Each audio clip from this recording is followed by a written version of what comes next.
sommes dans un nouvel épisode dans lequel nous allons parler d'un sujet très important qui me tient vraiment à cœur. C'est celui de l'essentiel de la vie, l'essentiel de ma vie, l'essentiel de votre vie. Qu'est-ce qui fait l'essentiel de votre vie? C'est une réflexion à laquelle le livre nous invite. Lorsqu'on lit le livre, c'est vrai, je partage quelques expériences personnelles, mais également les expériences qui m'ont été racontées par des amis, des proches, des connaissances, que j'ai certainement lues aussi quelque part dans des livres ou entendu parler, dans des podcasts ou en tout cas à la télévision. Et donc, je mets à votre disposition pour naturellement arriver à se poser la question, mais qu'est-ce qui fait l'essentiel de ma vie? Qu'est-ce qui fait mon bonheur sur cette terre? Si jamais je dois dire que je suis heureux ou heureuse. C'est vraiment une réflexion que je mets sur la table comme ça, à travers cet épisode, pour que on essaie un peu de réfléchir ensemble et se poser vraiment de bonnes questions. Parce que, d'après tout, le livre nous amène quand même à considérer quelques arguments, quelques raisons qui doivent nous aider à aborder la vie autrement.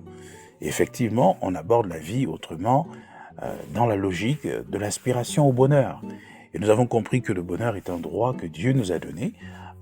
Et aujourd'hui, nous avons une multitude d'obstacles qui nous empêchent d'accéder à ce qui nous est dû, en fait, le bonheur.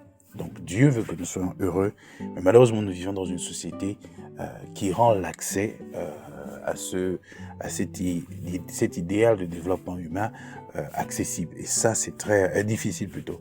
Et ça c'est très très très important et interpellant. Mais au-delà de tout, qu'est-ce qui fait l'essentiel de votre vie? Qu'est-ce qui fait l'essentiel de ma vie?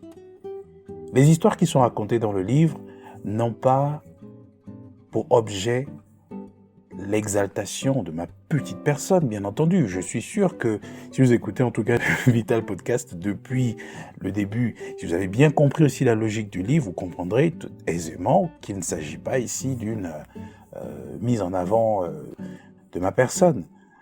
Il s'agit bien au contraire de l'exaltation de la personne de Jésus-Christ de Nazareth. Oui, parce que détrompons-nous ou détrompez-vous, si jamais c'est votre cas. Si vous êtes édifié par ce livre, sachez bien sûr que c'est tout simplement parce que il y a eu une inspiration. Et cette inspiration vient de Dieu, elle vient du Saint-Esprit. Si vous êtes édifié par d'autres initiatives, pour celles et ceux qui me connaissent, peut-être dans le cadre de mes activités associatives, de création de contenu, ou d'écriture de livres, ou peut-être de sport, eh bien, sachez que ces talents, ces facultés naturelles, intellectuelles que j'essaie de mettre en avant, que j'essaie de déployer, elles sont tout simplement le fruit d'une influence, et cette influence émane du Seigneur, Jésus-Christ de Nazareth. Parce que sans lui, je n'aurais pas pu découvrir les talents et les dons qui m'ont été donnés par le Seigneur. Donc, il a fallu que j'ai une révélation du Seigneur sur les dons, sur les capacités naturelles, instinctives, intellectuelles qu'il a mises en moi pour pouvoir mettre en place des initiatives, des programmes d'activités, des collaborations et naturellement en vue de l'édification des personnes concernées par ces œuvres-là. Donc, vraiment, tout ce que nous faisons, en général, émane d'une influence. Et l'influence qui est à la base de l'écriture de ce livre, donc la source vraiment de l'inspiration de ce livre, c'est Jésus-Christ de Nazareth. Vraiment, le curseur doit être placé sur lui. Et nous vivons dans un monde où on veut tout faire sans tenir compte de ce dernier. Donc vraiment, il y a une logique d'exclusion de Dieu dans tout ce que nous faisons. On veut réussir sans Dieu. On veut se marier sans Dieu. On veut entreprendre des activités économiques, parfois sociales, même sociales d'ailleurs, sans Dieu. On veut même faire l'œuvre de Dieu sans Dieu, et ça c'est même terrible ça. On ne veut plus de Dieu, on veut de l'homme, l'être humain. Le curseur ou le projecteur est braqué sur l'être humain. Et ça c'est dangereux parce que c'est le système du monde. L'homme sans Dieu est vulnérable. L'homme sans Dieu est faible. L'homme sans Dieu est à la merci de l'influence démoniaque. Et ça, c'est important de le dire. Les gens ne veulent plus entendre parler de ça. Et pourtant, c'est vital.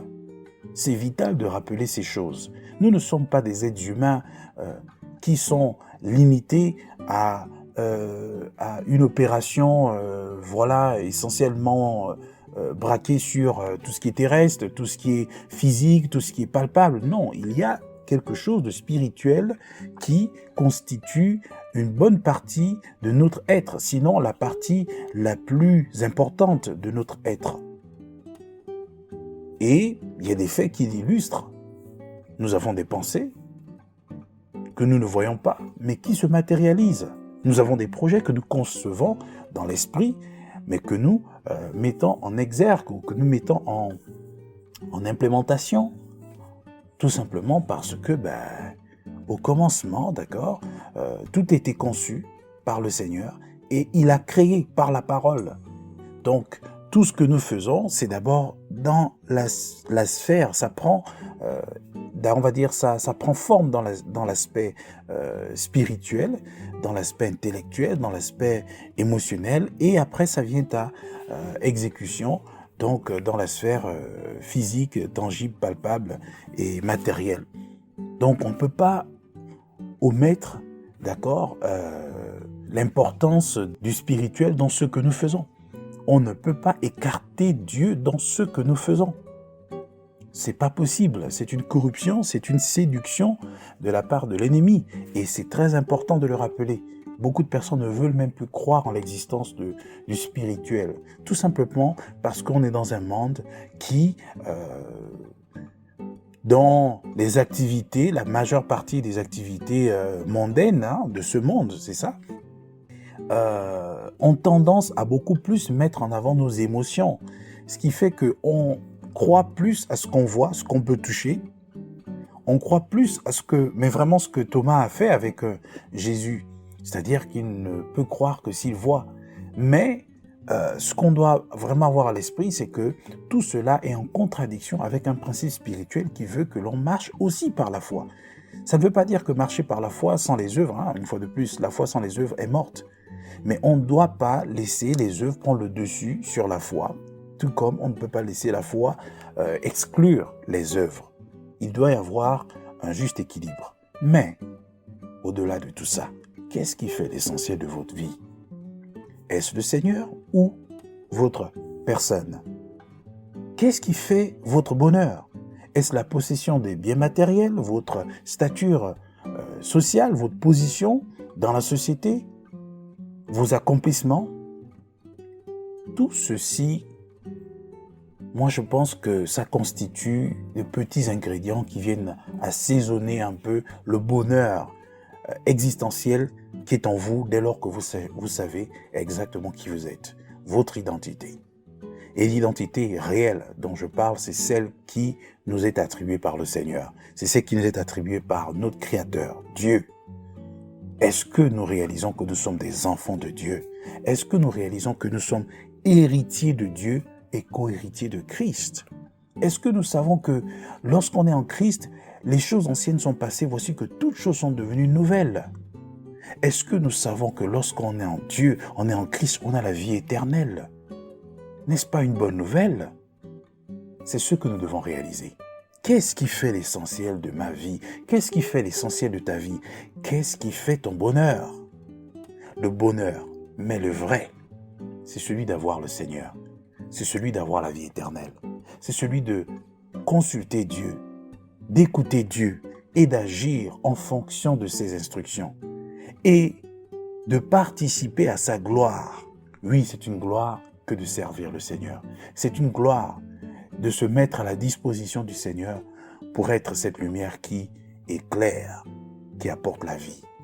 C'est la raison pour laquelle la Bible dit que votre lumière luise parmi les hommes afin qu'ils voient vos bonnes œuvres et qu'ils glorifient votre Père qui est dans les cieux.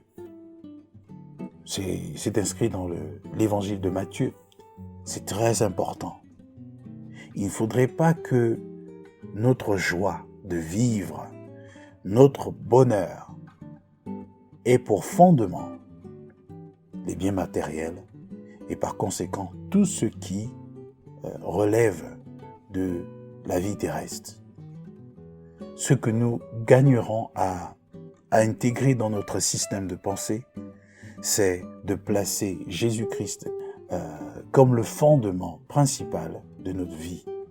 Parce que la Bible dit, si l'Éternel le bâtit, ceux qui bâtissent travaillent en vain.